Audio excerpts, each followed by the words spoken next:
nin oday ah oo caaqil ah ama caqli badnaa ayaa maalin maalmaha ka mida waxa uu dareemay in geeridii ay soo dhowaatay.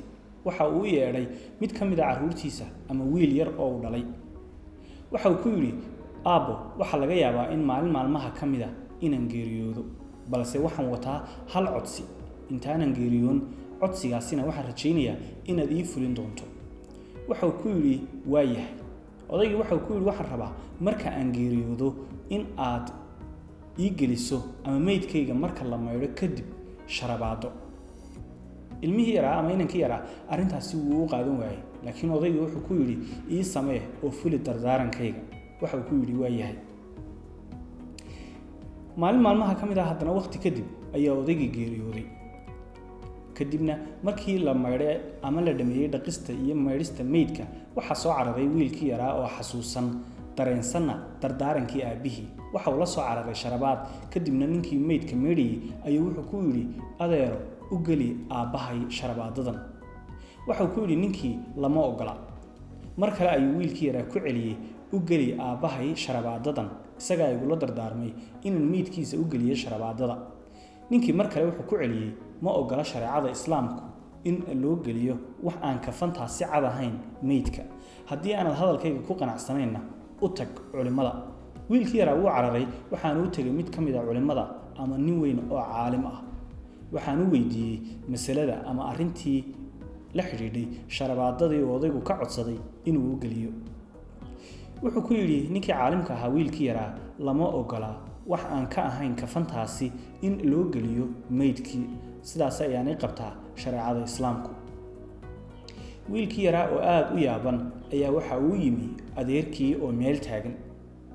Intaanu laba hadal ayaa waxa uu adeerkiina ku yidhi, waxaa laygu kaa dhiibay warqadan oo uu aabbahaa intaanu geeriyoon ka hor uu igu yidhi markaan dhinto u dhiib wiilkayga.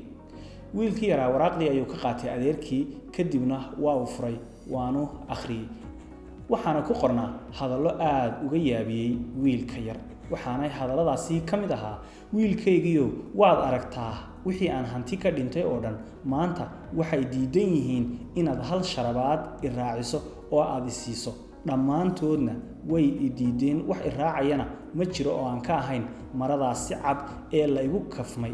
Adigana maalin ayay kugu imanaysaa oo booska hadda aan joogo aad joogaysaa. Haddaba waxaan kugula dardaarmayaa wiilkaygiiyow inaad hanti wixii ku soo gala u maarayso sida uu ogol yahay Ilaahay subxaanahu wa tacaala, isla markaasina aad ka bixiso wixii lagugu faral yeelay ee sako iyo sadaqa ah. Waa dardaaran iyo sheeko cajiiba oo tilmaamaysa sida ay muhiim u tahay in ubadka mar walba si qoto dheer loo barbaariyo, loona dareensiiyo muhiimadda ay leedahay aakhira iyo weliba xuska geeridu inay markasta muhiim tahay.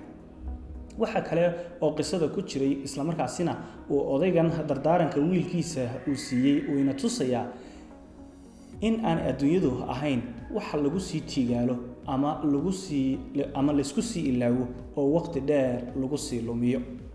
Isla markaana ay habboon tahay maal adduunyo, waqti iyo wax kasta oo ku soo galo oo lagu weydiin doono inaad u maarayso sida ugu habboon ee aan dambi kaaga imanayn. Aniga dhinacayga, haddii aynu eegno xigmadda ay sheekadani xambaarsan tahay, waxaynu ku soo koobi karnaa labadaasi qodob ee kala ah dardaaranka uu wiilka siinayay oo ina tusaya in mar walba ilmahaaga aad adigu indho u tahay, waayo aragnimana adigu aad u hayso, lagaagana baahan yahay oo mas'uuliyadi kaaga saaran tahay inaad mar walba dardaaran iyo talo wax ku oola oo noloshiisa anfacda aad siiso, maadaama oo aanad la waarayn lana noolaanayn weligaa, geeriduna maalinba mid u imanayso.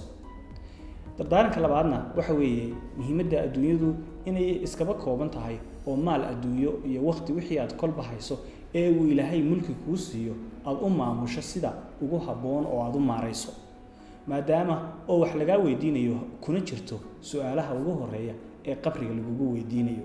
Adiga dhankaaga daawade, maxay tahay ujeedada, xigmadda, murtida iyo macnaha aad kala soo dhex baxday sheekadan?